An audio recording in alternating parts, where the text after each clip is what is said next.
Sebbene notevolmente sensibile e preciso, l'occhio umano è uno strumento estremamente limitato, una piccola finestra sul nostro mondo.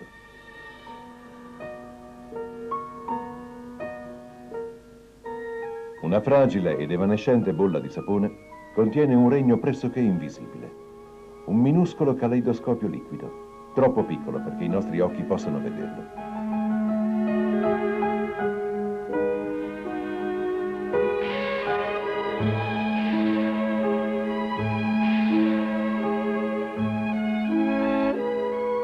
Moltissimi dettagli si nascondono in una infinitesima frazione di tempo.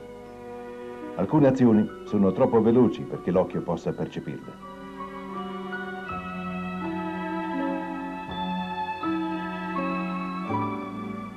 Altre invece sono talmente lente da sembrare statiche.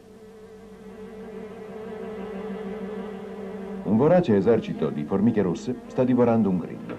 L'operazione dura un giorno intero, ma comprimendo in pochi secondi il tempo di ripresa, possiamo osservarne la forza drammatica.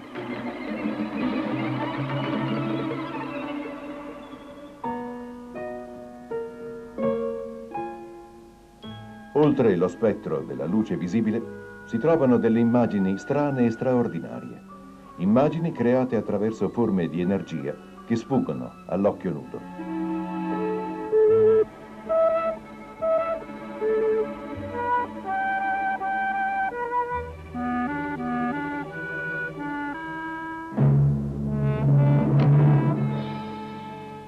Oggi le macchine fotografiche e altri strumenti di ripresa hanno ampliato i limiti delle nostre esperienze visive e delle nostre conoscenze, dandoci una nuova immagine del mondo.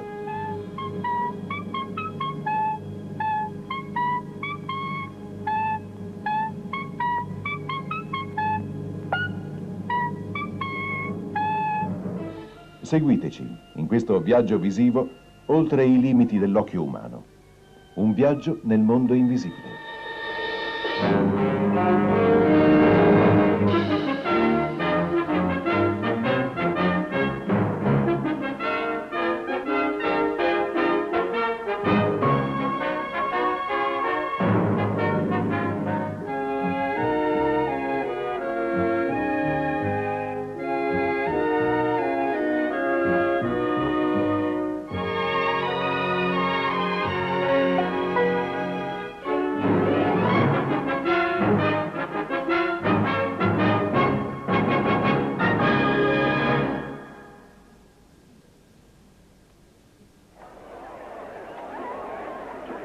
L'uomo si serve degli occhi per stabilire il contatto più significativo con il mondo che lo circonda. I nostri occhi sono in grado di distinguere le dimensioni, di valutare le distanze, di percepire i movimenti, di effettuare rapide messe a fuoco e di distinguere 1 milione di colori diversi. L'occhio umano è perciò di gran lunga l'organo visivo più completo e sofisticato tra tutte le specie viventi. Ma nonostante la sua grande versatilità, vi sono un'infinità di immagini intorno a noi che il nostro occhio non riesce a percepire.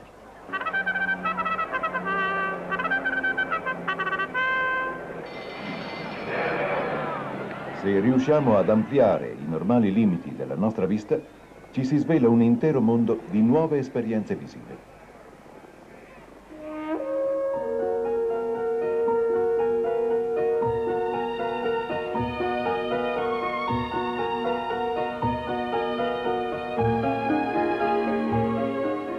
Ad alcune di queste siamo ormai abituati, come le riprese al rallentatore. Mentre una normale ripresa cinematografica si svolge ad una velocità di 24 fotogrammi al secondo, l'effetto al rallentatore si ottiene filmando 60, 100 o più fotogrammi al secondo. La pellicola così ottenuta viene poi proiettata a 24 fotogrammi al secondo, diluendo i movimenti e il tempo nella misura desiderata.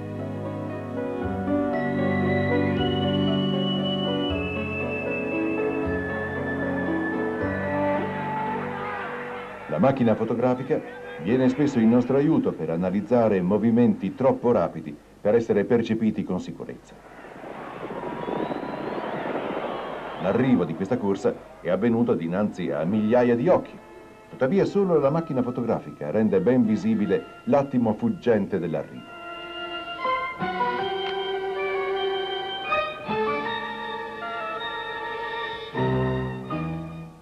Le fotocamere e altri strumenti di ripresa hanno il potere di rivelare il mondo in una infinità di aspetti altrimenti invisibili, allargando così i poteri limitati della nostra vista ed esplorando i regni un tempo lontani e inconcepibili che sono nascosti intorno a noi.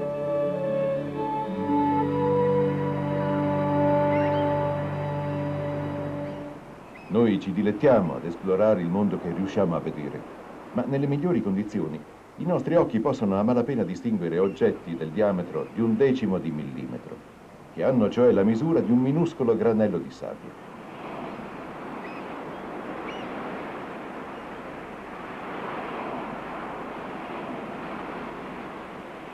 Ciò che nella scala umana sembra molto piccolo non è che la soglia di un microcosmo al di là dei limiti dei nostri occhi. Una minuscola goccia d'acqua contiene un brulicare di vita troppo piccolo da osservare.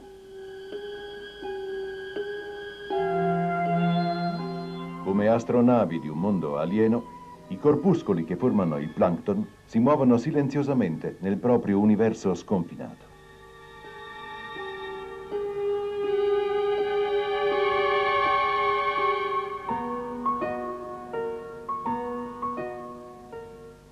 Con l'invenzione del microscopio, avvenuta 400 anni fa, si è scoperta l'esistenza del plancton e di altri microcosmi che non finiscono mai di stupire. Inizialmente agli scienziati fu difficile credere che potessero esistere organismi viventi così piccoli, che una singola goccia d'acqua potesse contenere un mondo in miniatura.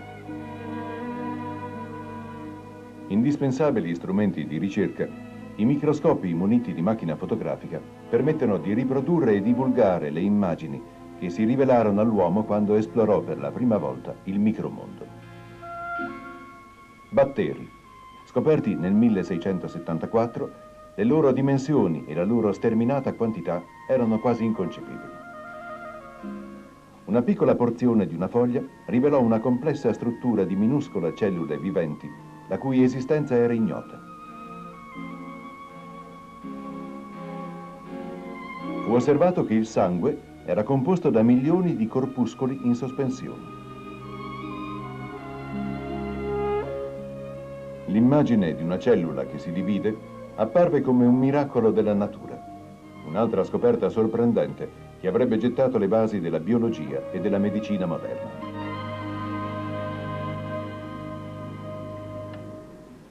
Con un microscopio a luce polarizzata si possono esplorare le strutture e le forme dei corpi.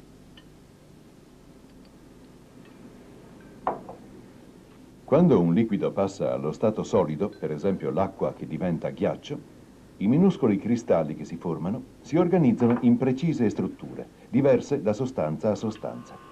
Così appare al microscopio in tempo reale lo spettacolo del processo di cristallizzazione.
Il microscopio elettronico a scansione, il cui principio di funzionamento si basa sulla visione attraverso un fascio di elettroni, anziché attraverso la luce, ha consentito di superare di gran lunga i limiti del microscopio ottico convenzionale. Le formidabili possibilità della scansione elettronica ci vengono mostrate dal ricercatore David Sharp.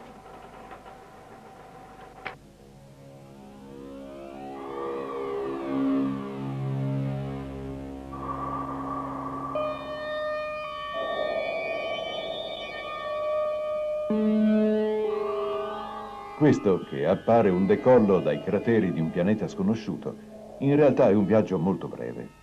Il terreno vulcanico che ci siamo lasciati alle spalle è la superficie di una roccia lunare della misura di un granello di sabbia.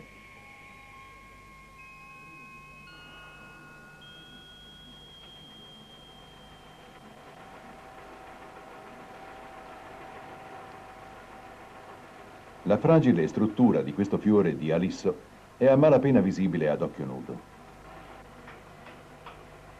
Nella camera sottovuoto del microscopio, un fascio di elettroni focalizzato sulla superficie del fiore ci fornirà l'immagine ingrandita nel rapporto desiderato. Ogni piccolo spostamento del soggetto richiede regolazioni appropriate di fuoco, luminosità e contrasto.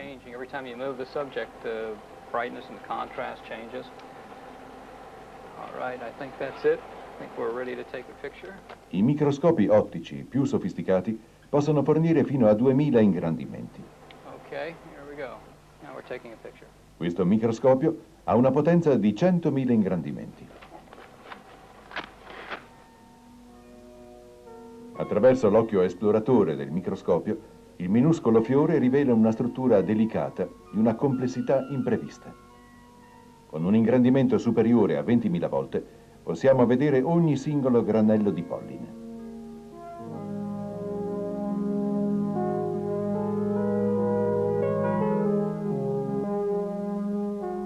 Osservando molto da vicino i luoghi che ci sono familiari, potremmo arrivare a sentirci come estranei a casa nostra.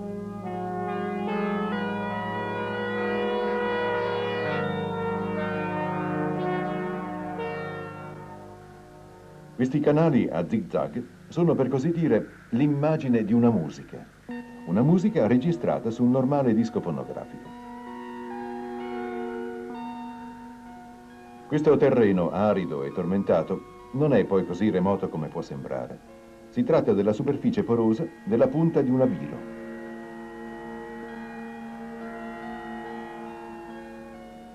Un'intricata rete di fibre sinuose, ingrandita 4.000 volte, non assomiglia affatto a ciò che noi comunemente conosciamo come un foglio di carta.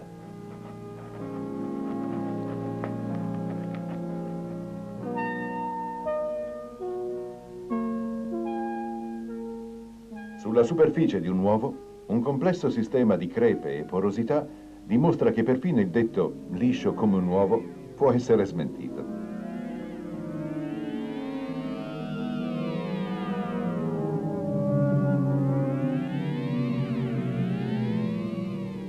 Ingrandito 50.000 volte, l'uovo ci appare come se fosse alto 3 chilometri.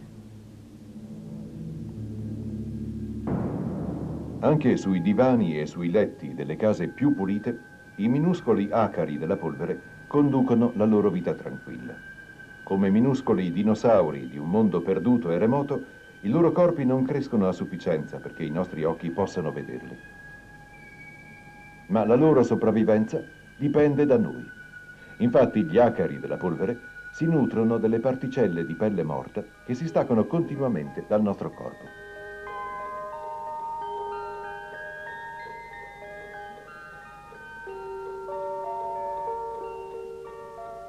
A prima vista sembra una rozza macchina medievale. In realtà è uno strumento di precisione dal quale noi tutti dipendiamo. Queste superfici grossolane ci danno solo una vaga idea di ciò che in realtà è la complessa e raffinata meccanica di un normale orologio da polso.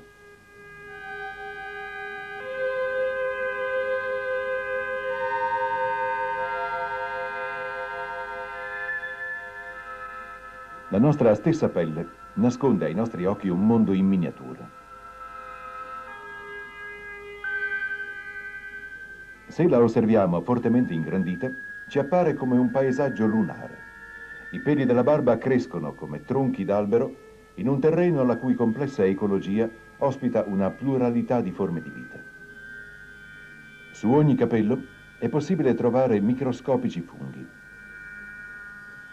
Sotto varie forme proliferano a decine di migliaia sui capelli e sulla pelle.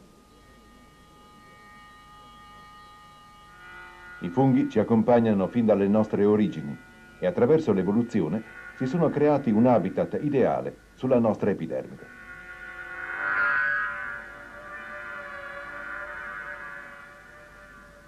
Alle radici delle ciglia di tutti noi vivono minuscoli acari chiamati Demodex folliculorum.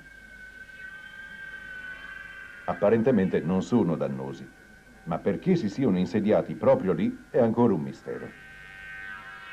I micropaesaggi della superficie del nostro corpo possono anche diventare la residenza di ospiti meno desiderati. I Pediculus humanus capitis, meno aristocraticamente noti come pidocchi del capo, sono parassiti minuscoli e fastidiosi che vivono saldamente attaccati ad un capello. I Sarcoptes scabiei sono gli acari della scabbia, minuscole creature che si scavano una casa confortevole direttamente nella nostra pelle.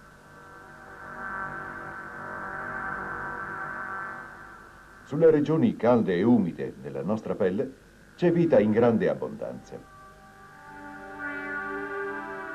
I batteri, la forma più semplice di vita libera, sono costantemente con noi.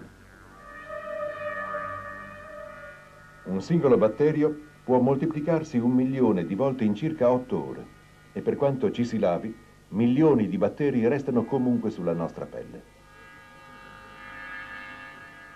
Ciascuno di noi è proprietario di un immenso, invisibile zoo.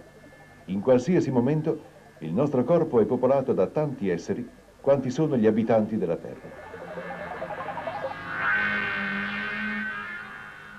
Anche se i nostri numerosi compagni non ispirano certo il nostro affetto, abbiamo almeno la consolazione di sapere che non siamo mai completamente soli.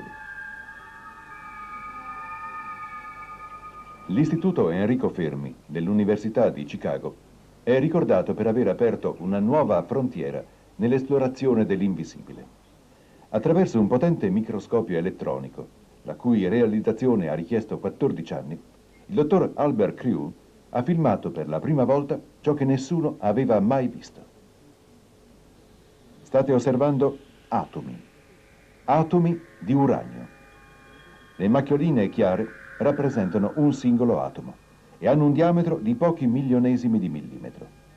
Le masse più grosse sono invece conglomerati di diversi atomi. Colorati artificialmente per migliorarne la visione, gli atomi incredibilmente si muovono, rivelando così che anche i corpi solidi sono in realtà una massa di particelle in movimento.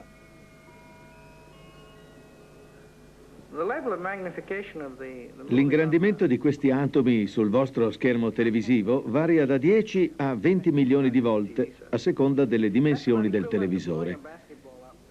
La possibilità di vedere i singoli atomi e di isolarli potrebbe avere un'importanza enorme.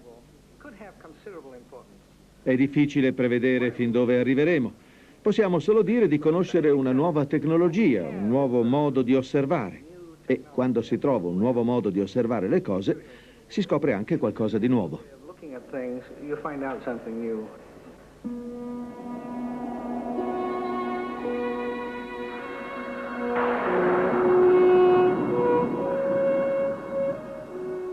Non sono soltanto le dimensioni a precluderci interi mondi, ma anche il tempo.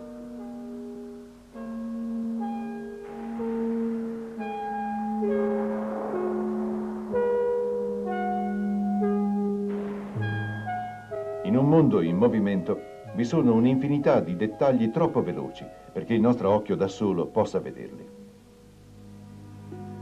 Nel 1870 un ingegnoso fotografo, Edward Muybridge, ideò la prima tecnica per registrare i movimenti rapidi.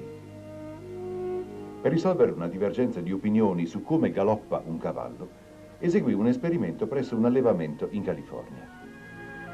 Mediante 24 macchine fotografiche azionate da fili tesi attraverso la pista, riprese la prima rudimentale sequenza di istantanee, rivelando aspetti del movimento mai osservati prima. Muybridge aveva scommesso che le 4 zampe del cavallo in un certo momento del galoppo sono tutte sollevate da terra. La sequenza fotografica gli diede ragione.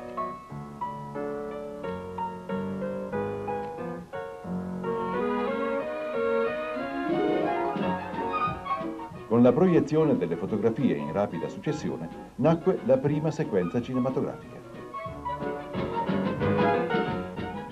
Il moto dell'uomo e degli animali diventò per Muybridge oggetto di studio appassionato.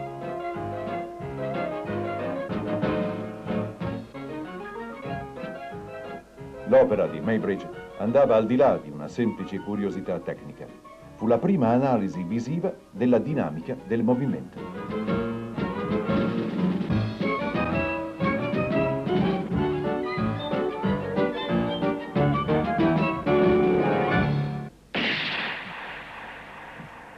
Oggi le moderne cineprese ad alta velocità possono visualizzare i movimenti con una perfezione che Edward Muybridge non avrebbe mai immaginato. La ripresa al rallentatore è oggi molto usata per analizzare le prestazioni degli atleti. Per il dottor Gideon Ariel, esperto di educazione fisica ed ex atleta olimpionico israeliano, la ripresa al rallentatore è solo il primo passo nell'allenamento scientifico degli atleti. Gli allenatori pensavano un tempo che osservando gli atleti si potessero individuare i movimenti esatti e quelli sbagliati, ma non era facile, finché trovarono la soluzione nelle riprese al rallentatore. Ci si accorse però che anche al rallentatore non si può stabilire ciò che è giusto e ciò che non lo è. Infatti, in qualsiasi movimento non conta solo quello che vediamo con i nostri occhi, ma anche quello che non vediamo, le forze, l'accelerazione, la velocità. Le riprese cinematografiche non possono visualizzare né le forze né l'accelerazione. Il corpo umano è complesso e l'insieme delle forze e dei rapporti tra un segmento e l'altro del corpo non sono visibili in una semplice ripresa al rallentatore. Il dottor Ariel ha messo a punto una tecnica computerizzata per l'analisi dei movimenti. La ripresa al rallentatore di un atleta viene proiettata su un monitor fotogramma per fotogramma. Ogni tocco della penna elettronica immette nella memoria del computer le posizioni delle articolazioni e degli arti.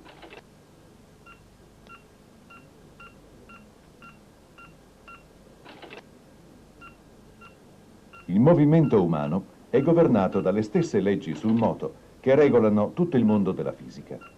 Dalle informazioni visive contenute nel film, il computer calcola rapidamente il rapporto tra i movimenti, la forza, l'accelerazione e la velocità.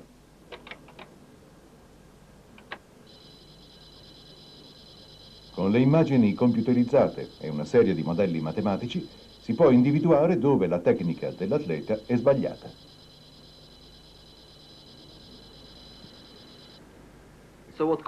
Abbiamo scoperto che gli allenatori credevano di vedere ciò che in realtà non è affatto visibile.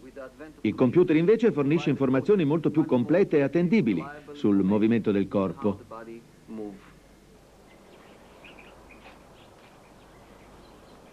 L'analisi al computer, eseguita sul lanciatore del disco McWilkins, ha rilevato che una parte di energia viene dispersa in attrito sul terreno.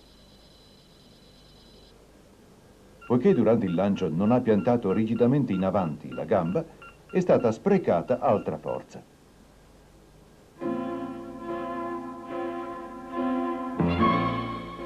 Sulla base di questa analisi, Wilkins ha modificato la tecnica di lancio.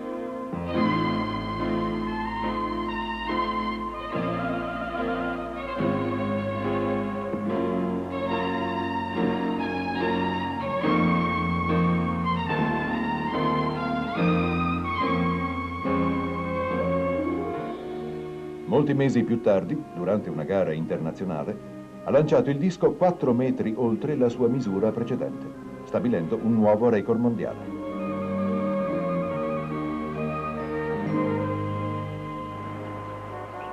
In un laboratorio presso il Massachusetts Institute of Technology, i movimenti vengono esaminati in modo estremamente analitico.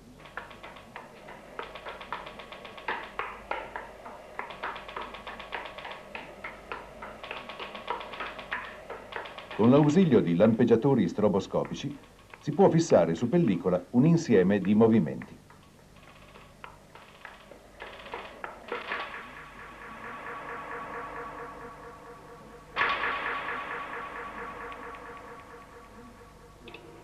La luce stroboscopica è stata inventata nel 1931 dal dottor Egerton.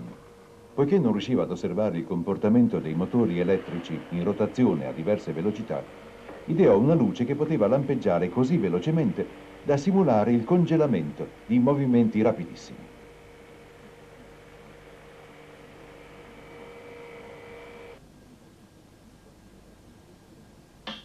Esperto mondiale della fotografia ad alta velocità, Egerton si diletta a dimostrare i poteri sorprendenti della macchina fotografica e della luce. Stiamo per fare un esperimento che consiste nello scattare la fotografia di un proiettile a velocità molto elevata mentre spezza questa carta da gioco in due parti. La carta verrà attaccata a questo supporto. Il proiettile, che uscirà dal fucile a 900 metri il secondo, attraverserà la carta. Accenderemo una luce stroboscopica, per meno di 1/1000 di secondo, in modo da fissare l'immagine del proiettile sulla pellicola e scattare una foto molto nitida. Il rumore del proiettile aziona la luce stroboscopica e impressiona la pellicola. Il primo tiro serve per controllare la mira.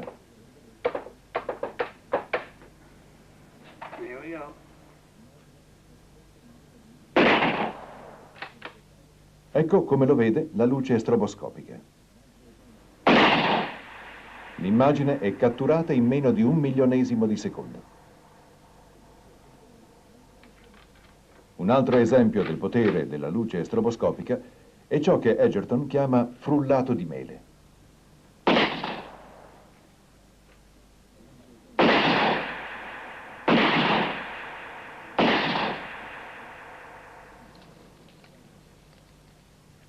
Le tecniche di ripresa più sensazionali del dottor Egerton abbinano la potente luce stroboscopica ad una cinepresa ad alta velocità. All set? 3, 2, 1, shoot!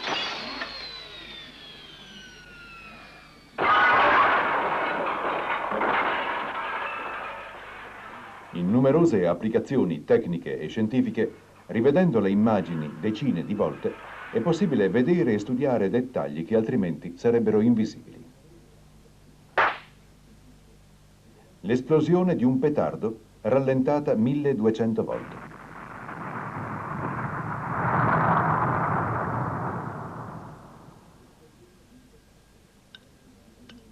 Osservate la caduta di una goccia di latte rallentata 200 volte. Una visione magica, oltre che uno strumento di studio della dinamica dei fluidi.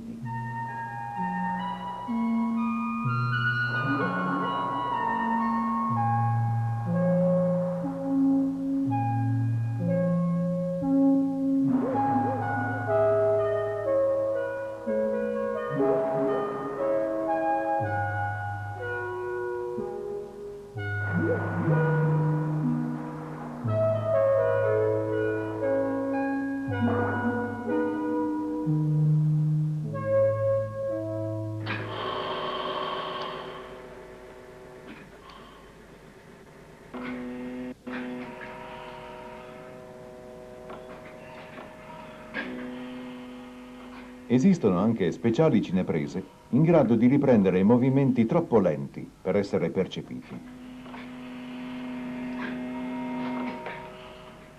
La ripresa a passo 1, cioè lo scatto di un solo fotogramma alla volta, permette di visualizzare e studiare migliaia di fenomeni.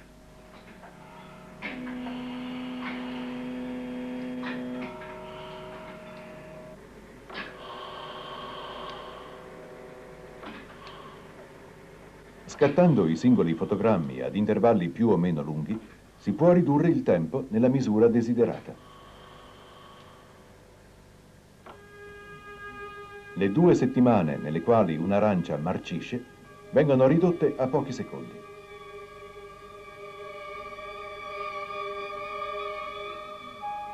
Le banane acerbe maturano davanti ai nostri occhi.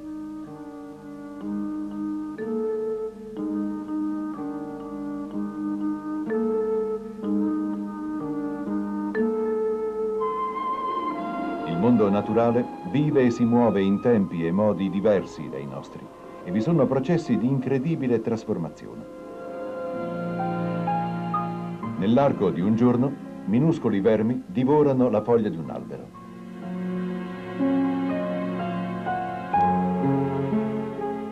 Una mela diventa un pasto di una settimana per dozzine di vermetti affamati.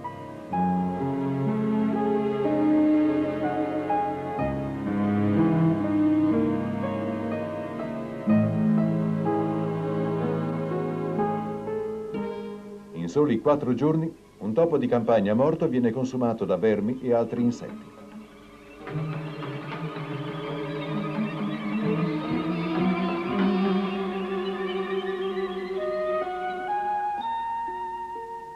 Da un processo di decomposizione ha sempre origine una nuova vita.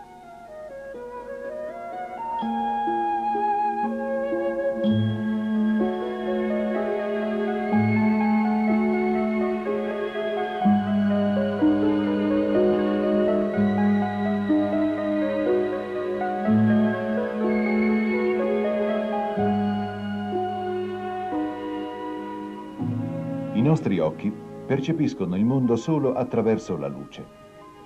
Eppure la luce visibile, è composta da una piccola parte delle frequenze del vastissimo spettro di onde elettromagnetiche che pulsano costantemente intorno a noi.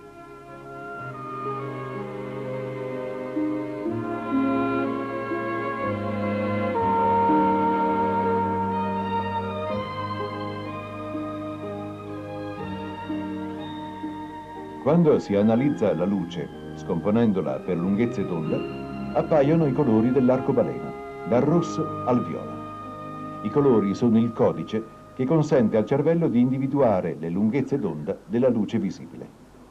Oltre la banda di frequenze che va dal rosso al viola, il nostro occhio diventa cieco. Vediamo alcuni esempi di ripresa che consentono di vedere al di là della luce visibile.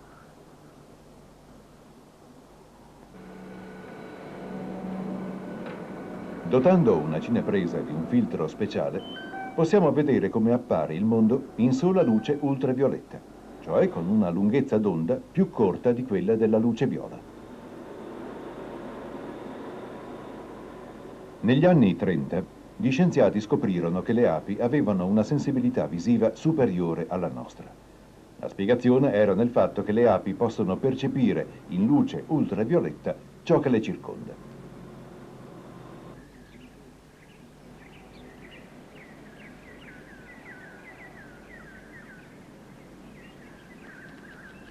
I colori uniformi di alcuni fiori assumono per le api un aspetto ben diverso. Attraverso la luce ultravioletta si presentano nuove sfumature.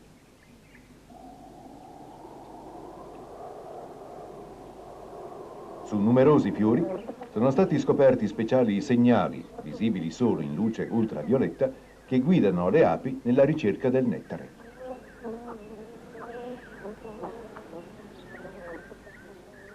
Il Sole emette, oltre alla luce visibile, anche raggi ultravioletti.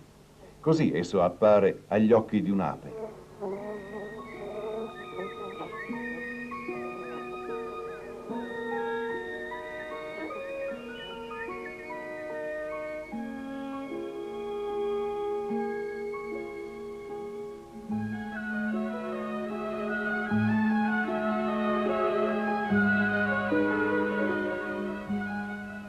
Quando vediamo la luce di un fiammifero acceso, sappiamo che esso emette calore, ma non possiamo vedere questo calore. Se i nostri occhi potessero vedere la parte dello spettro in cui la luce rossa diventa infrarossa o calore, la nostra visione del mondo assumerebbe improvvisamente nuove dimensioni.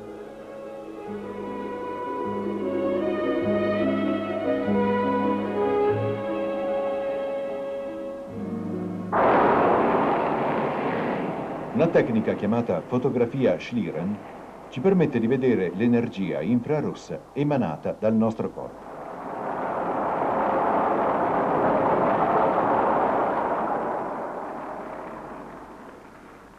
Le macchine fotografiche sensibili all'infrarosso sono usate in medicina per scoprire lievi variazioni nella temperatura del corpo che spesso consentono di rivelare tempestivamente tumori o altre malattie. Ogni colore rappresenta una fascia di temperatura di mezzo grado. Le zone rosse sono le più calde, le zone blu le più fredde. All'occhio esperto di un medico, le diverse temperature forniscono una miriade di informazioni diagnostiche di vitale importanza.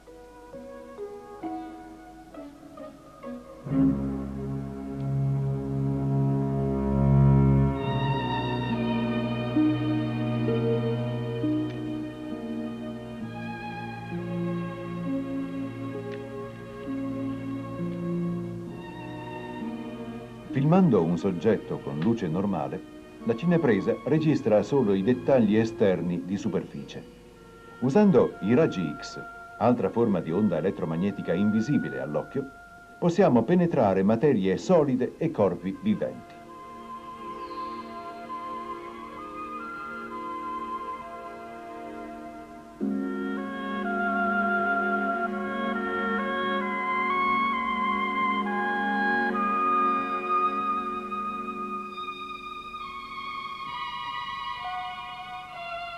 All'epoca della loro scoperta, nel 1895, i raggi X furono considerati per qualche tempo una minaccia all'intimità femminile.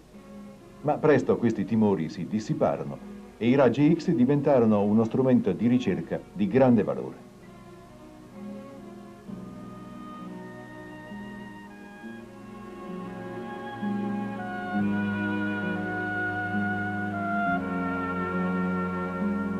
Il potere dei raggi X ci permette perfino di ampliare la nostra conoscenza del passato. Sottoponendo le mummie egiziane all'esame radioscopico, gli scienziati sono riusciti ad avere informazioni sulla cultura e sulla vita dell'antico Egitto. Ciò che il tempo e le bende avevano nascosto viene rivelato dai raggi X. La radiografia di Yuya, un consigliere regale, indica evidenti carenze nella dentatura. Tuya, sua moglie, ha sofferto di artrite e aveva la colonna vertebrale deviata. Il bambino Pediamon ha ricevuto una sepoltura decisamente poco pietosa.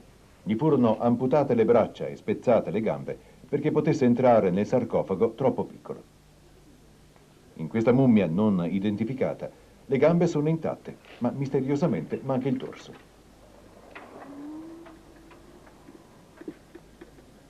Il faraone Amenotepe I. La radiografia attraverso il sarcofago, magnificamente conservato, rivela che il suo corpo fu danneggiato da antichi violatori di tombe e fu ricomposto dai sacerdoti 5 secoli più tardi. Forse nessun faraone è celebre quanto il giovane re Tutankhamon. I raggi rivelano che la sua maschera d'oro fu costruita in diverse parti. La barba fu aggiunta per ultima e fissata al mento con un perno conico. Il corpo del re Tutankhamon è stato attentamente esaminato, con la speranza di scoprire la causa della sua morte prematura. I raggi X rivelano però un giovane uomo in perfetta salute. Probabilmente la ragione della sua morte resterà per sempre un mistero.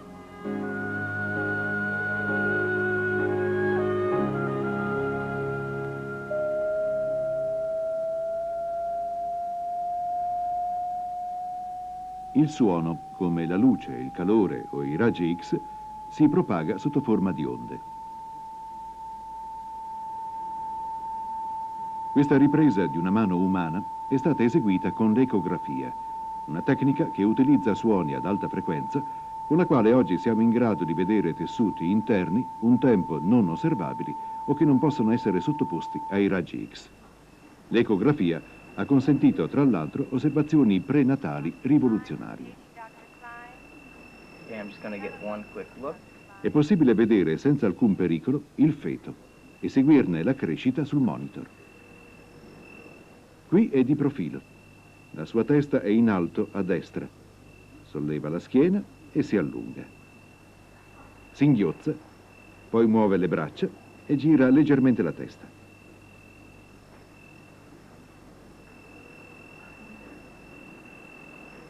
Il bambino ora è girato verso la macchina da presa e sembra curioso. Il medico ne approfitta per scattare una foto. Oggi la prima foto di un bambino spesso è fatta ancora prima della nascita. Ecco, si vede perfettamente la testa del bambino e tutto sembra a posto. Il bambino si muove molto, il cuore batte regolarmente e la quantità di liquido amniotico è normale. La madre ne è giustamente orgogliosa.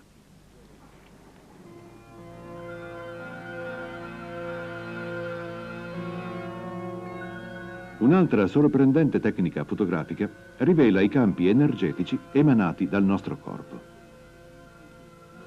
Si tratta della tecnica Kirlian o elettrografia. Quasi tutto ciò che viene filmato con questa tecnica è circondato da una specie di aura, di alone.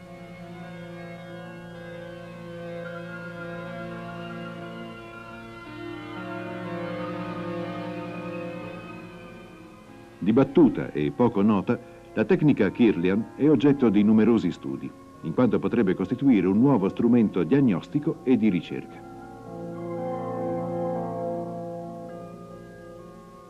Per scattare una foto Kirlian si mette un dito su una pellicola vergine che riceve una carica elettrostatica da una lastra metallica sottostante.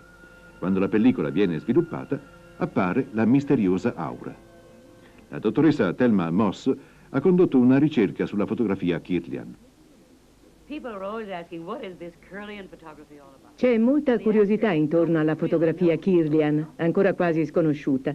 Neppure noi sappiamo esattamente a cosa ci porterà questa nuova tecnologia. Abbiamo solo qualche idea che intorno a noi non ci sia solo aria, ma che il nostro corpo emani una sorta di energia, della bioenergia se volete, che ci svela molte cose sui meccanismi interiori del nostro corpo. Le elettrografie delle impronte digitali riprese in diverse ore variano di intensità con l'aumentare dell'effetto di un sedativo. Una sostanza stimolante sembra al contrario stimolare l'emissione. Queste fotografie Kirlian sono state riprese durante la sequenza del ciclo mestruale di una donna.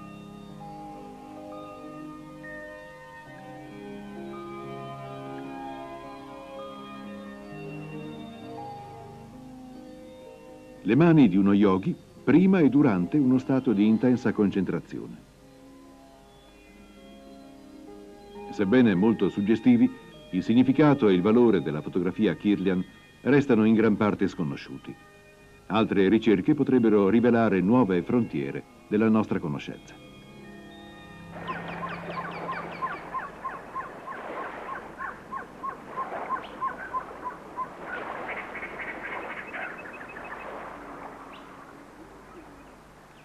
Presso il laboratorio Enrico Fermi a Chicago siamo giunti a un'altra, nuova frontiera. Mediante complesse attrezzature, gli scienziati stanno lavorando per osservare e capire meglio le particelle più piccole di cui è composta la materia. Solo 25 anni fa, gli atomi, composti da protoni, neutroni ed elettroni, erano considerati le più piccole entità esistenti.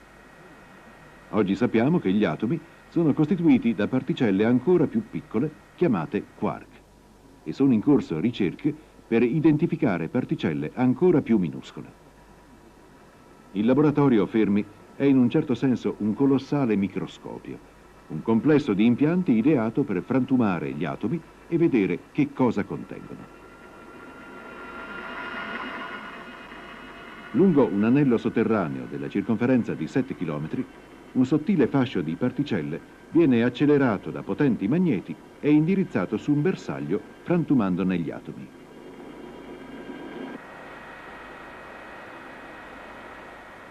Il processo inizia con un enorme generatore e una forte scarica elettrica.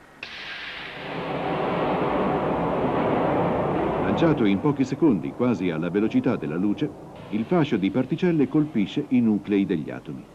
La collisione sarà ripresa su diverse lastre fotografiche molto sensibili.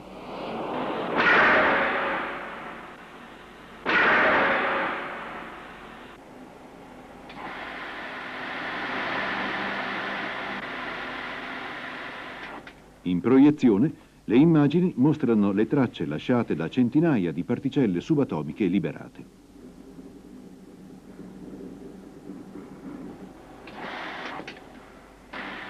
Ciascuna particella ha una caratteristica propria di linee curve o spirali.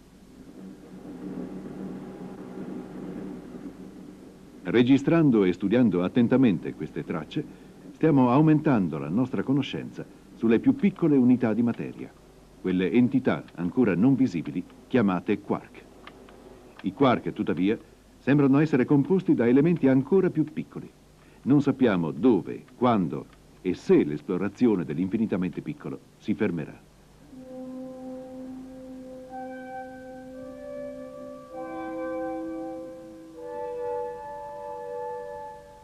Nel deserto dell'Arizona, invece, nell'osservatorio Kitt Peak, si studia il regno dell'infinitamente grande. Kitt Peak è una formidabile concentrazione di strumenti astronomici ed è dominata dalla cupola di 19 piani del potente telescopio Mayon.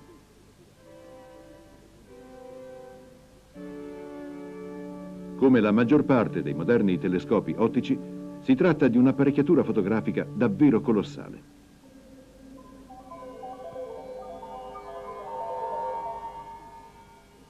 Le galassie.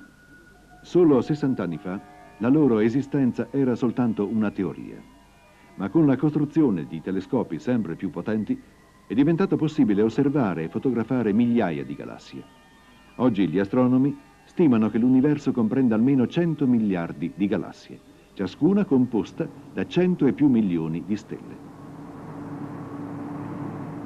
Strumenti potenti come il telescopio Mayon stanno scandagliando i cieli con un dettaglio inconcepibile fino a qualche anno fa. Il suo specchio può produrre ingrandimenti di oltre 6 milioni di volte.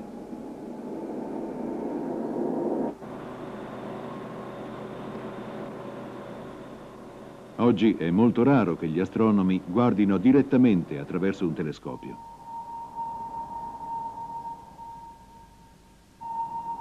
Un insieme di computer e di intensificatori di immagine registrano e rendono visibili oggetti che l'occhio non sarebbe in grado di vedere neppure attraverso il telescopio. La colorazione artificiale rivela piccoli dettagli altrimenti invisibili. Lo schermo computerizzato del telescopio rivela la prima immagine della superficie di una stella diversa dal Sole. Conosciuta come Betelgeuse, essa si trova a 600 anni luce di distanza dalla Terra. Si ritiene che i contrasti colorati indichino enormi regioni calde e fredde. Vedere queste immagini al telescopio equivale a osservare un granello di sabbia da molti chilometri di distanza. Il potente occhio del telescopio esplora in profondità l'immensità del cielo, allargando così i nostri orizzonti ai limiti dello spazio e del tempo. Da questa esplorazione, nuove immagini ripropongono antiche domande. Che cosa sono le stelle? Come si formano le galassie? L'universo ha una fine?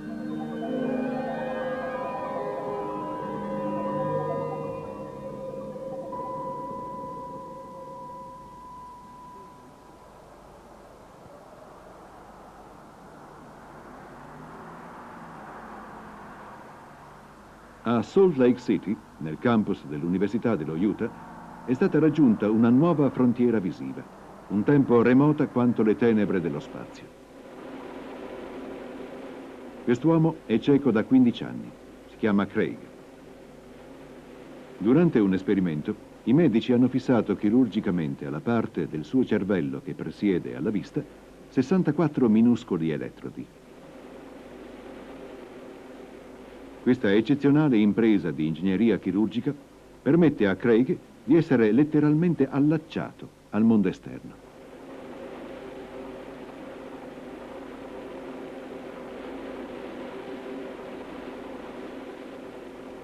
Senza toccare gli occhi e i nervi ottici, i medici possono mandare le immagini in forma di segnali elettrici direttamente al centro ottico del suo cervello. Per Craig si tratta di un nuovo, strano contatto con il suo ormai perduto senso della vista. Quando Craig fu collegato, si fa per dire, a una telecamera, egli affermò di aver visto sia le linee verticali sia quelle orizzontali. In questo esperimento, un sistema computerizzato genera dei segnali secondo lo stesso codice di 6 puntini usato nell'alfabeto Braille.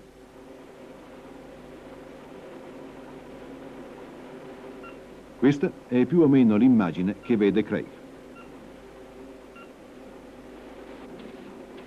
Craig è pronto per l'esperimento. Sentiamo dalla sua voce la lettura dei messaggi che gli vengono inviati. Okay.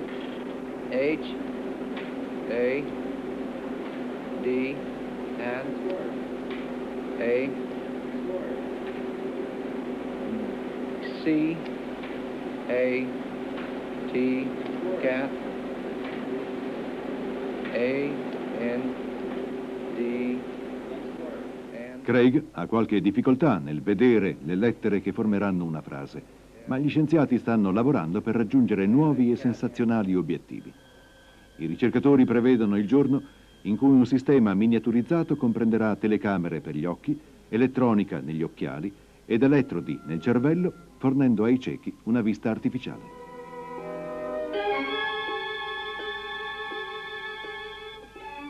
Nel tempo di un battito di ciglia, le tecniche di riproduzione delle immagini ci trasportano in un mondo meraviglioso, nel quale scopriamo aspetti, movimenti, forme di vita, l'infinitamente piccolo e gli spazi siderali.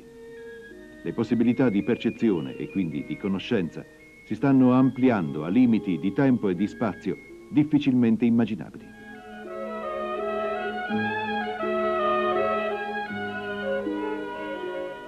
Eppure oggi abbiamo solo incominciato ad esplorare i mondi invisibili che ci circondano.